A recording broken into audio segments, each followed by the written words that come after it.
जा रहे हैं और अपनी संस्कृति देवताओं की संस्कृति है, कृतज्ञता की संस्कृति है, इसलिए उनकी सहायता करो। श्री हनुमान जी महाराज के मार्ग में मैनाक सामने आ गया। अच्छा, कितना अद्भुत संकेत है। मैनाक है सोने का पहाड़, और इस बहाने श्री हनुमान जी की परीक्षा भी हो गई। क्यों? हनुमान जी जा रहे सोने की लंका में। तो श्री तुलसीदास जी कहते हैं कि इस तरह परीक्षा हो गई। कैसे? कि सबने समझ लिया कि जिसे सोने का पहाड़ नहीं रोक सका, उसे सोने का किवाड़ क्या रोकेगा। ये मैनाक सामने आ गया। अच्छा, अब अंतिम बात, व्यवहारिक बात है। श्री हनुमान जी ने सोने के पर्वत को छुआ, पर मैनाक ने कहा कि आराम कर लो थोड़ी देर, पर सोए नहीं। इसका अर्थ क्या है? कि सोने को छूना बुरा नहीं है, पर सोने पे सोना बुरा है। आपने देखा होगा, एक अति से दूसरी अति पर जाना बहुत सहज है। आप अन्यथा न लें, मैं कुछ उस दृष्टि से नहीं कह रहा हूं, पर एक बात आई इसलिए कह रहा हूं। समाज में दो तरह की अतियां दिखाई देती हैं। कुछ लोग हैं धन को लेकर दो अतियां, कुछ लोग हैं जो छूते नहीं हैं, और कुछ लोग हैं जो छोड़ते नहीं हैं। दोनों अतियां, एक छुए नहीं एक छोड़े नहीं। एक बार बड़ी विचित्र समस्या हो गई। हम दो चार लोग थे, कहीं निमंत्रण में गए, तो गृह स्वामी ने भोजन कराया, फिर वो दक्षिणा देने लगा। तो हम लोगों के साथ एक सज्जन थे, उनके सामने जब गया वो दक्षिणा लेकर, उधर उधर क्यों मान, हम छूते नहीं। तो उसने इतनी श्रद्धा से उनको प्रणाम किया कि ये सच्चे, छूते नहीं, और जितने थे सब कच्चे, कभी छूते हैं। बड़ी श्रद्धा। लेकिन आश्चर्य, हम लोगों को भी लगा कि भाई बड़े त्यागी हैं। अच्छा, पर वो आदमी प्रणाम करके, जैसे त्यागी होना तो अच्छा ही है, पर हो तो त्यागी होना तो बहुत महिमा की बात है, प्रणम्य है त्यागी। और वो प्रणाम करके जैसे ही आगे बढ़ा तो क्या बोला है, कहां जा रहे? इधर। वो दक्षिणा बोले आप तो छूते नहीं। बोले इसमें बांध दो, इसमें। तो हमारे बगल में एक सज्जन बैठे, बोले ये तो छूते नहीं है। हमने कहा छूते नहीं, बांधते हैं। तो वो नाराज हो गए और हमारा उपहास करते। हम नहीं महाराज, नाराज मत, मैं आपका उपहास नहीं कर रहा हूं। तो ये मैं छूता नहीं है, मैं तो बांधता हूं कि इसलिए काम नहीं चलता इसके। हम कहा जब काम नहीं चलता है तो इससे छूते तो इसी से छू लो। तो बोले हम कपड़े से छूते हैं। हमने कहा ये भी तो कपड़ा ही है। वासांस जीर्णानि यथा विहाय। काम चलता नहीं है और चलेगा नहीं, धन के बिना काम नहीं चलेगा। इसीलिए हमारे यहां लक्ष्मी नारायण की पूजा है। नारायण के साथ लक्ष्मी। लक्ष्मी के बिना सुख सुविधा नहीं मिल सकती, और नारायण के भजन के बिना शांति नहीं मिल सकती। हम लोग युगल सरकार की पूजा करते हैं, हम युगल सरकार के भक्त हैं, लोक परलोक दोनों के पक्ष में रहते हैं। लेकिन सोना, अब देखो, एक तो ये, दूसरे हैं वे छोड़ते नहीं है। एक जगह का अच्छा काम है, सहयोग कर दो, लोक कल्याण का कार्य, सेवा का कार्य, सहयोग करो। सो एक सज्जन क्या बोले, अब इतने लोग तो कर रहे हैं, क्या हमारा भी करना जरूरी है? अरे नहीं नहीं, तो एक तुम कुछ तो दो। तो बोले चक्कर ले देंगे। दूसरे दिन बड़ी मुश्किल से 1 रुपया ले आए। अब सोचते दें कि न दें, दें कि न दें। फिर सोचा दे ही दें। बड़ी देर से सिक्का दबाए थे हाथ में, तो बोला एक बार देख तो नहीं, जा रहा है। जो खोल कर देखा तो हाथ में पसीना आ गया था, पसीज गया, हाथ पसीज गया, हृदय नहीं पसीजा।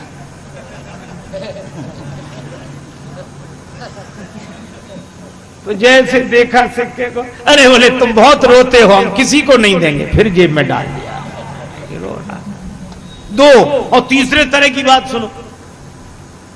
एक बार क्या हुआ, एक राजा के यहां मंदिर में नियम था कि भगवान का समय से विश्राम, समय से जागरण, समय से पूजा, समय से आरती।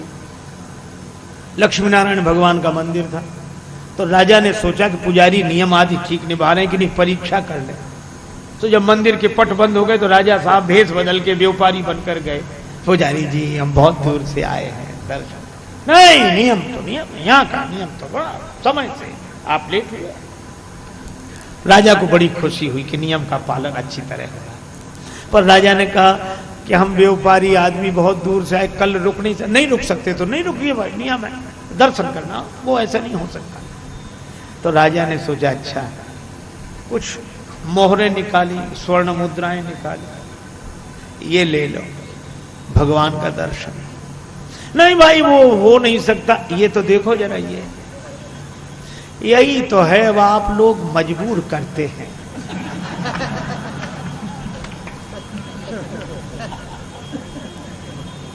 लेकिन वो हो नहीं सकता। राजा को लगा कि अब थोड़ी गुंजाइश है तो और दिए, ये ले लो। पुजारी जी बोले अब भक्तों का दिल तोड़ना भी तो पाप है आखिर।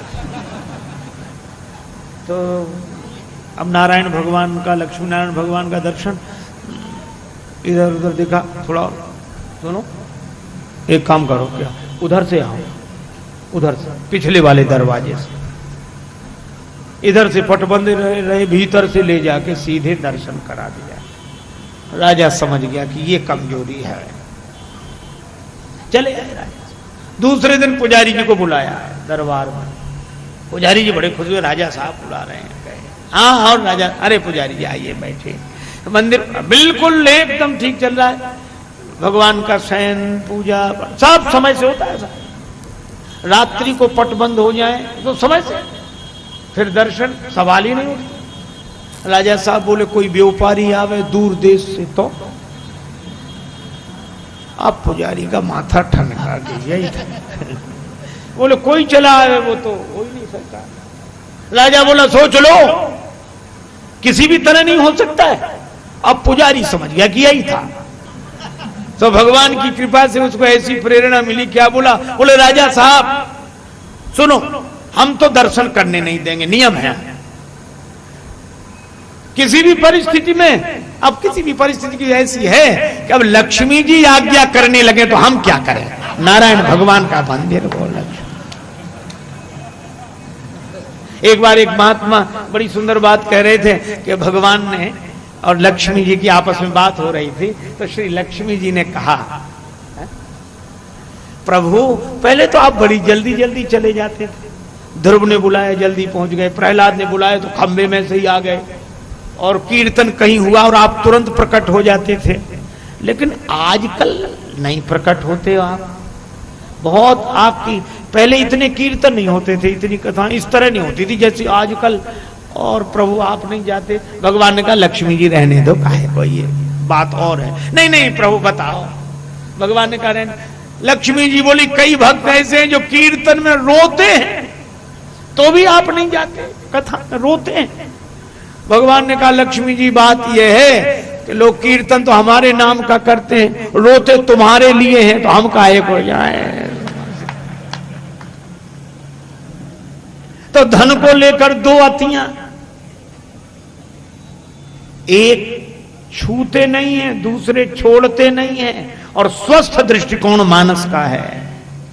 एक सज्जन बोले जड़ अनर्थ की अर्थ है, अर्थ बिना सब सून। इससे आगे उनको पंक्ति नहीं सूझ रही थी, तो हमने उनसे कहा कि याते सम ही राखिए उचित अधिक ना न्यून। हनुमान जी ने कहा कि धन का साधन के रूप में उपयोग करें, लेकिन साध्य तो भगवान है। भगवान को साधन बना के धन को साध्य ना बनाए। देखो एक आदमी बोला कि पहले में और अब में अंतर क्या है। कथाएं तो अब भी होती, पहले भी होती थी, पहले में अब में अंतर क्या है। तो हमने कहा एक ही अंतर, कभी कभी अपनी ओर भी देखना चाहिए।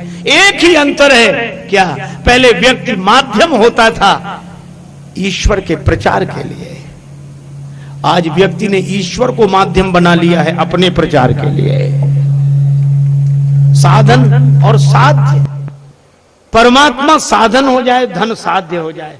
श्री हनुमान जी ने कहा हाँ धन की उपेक्षा नहीं है, इसीलिए हनुमान जी ने मैनाक पर्वत को छुआ, और छुआ ही नहीं कर पुन कीन प्रणाम। इसका अर्थ है कि लक्ष्मी माता के भाव से माता पालन पोषण करती है, हम धन का स्पर्श करते हैं, हम प्रणाम करते हैं, लेकिन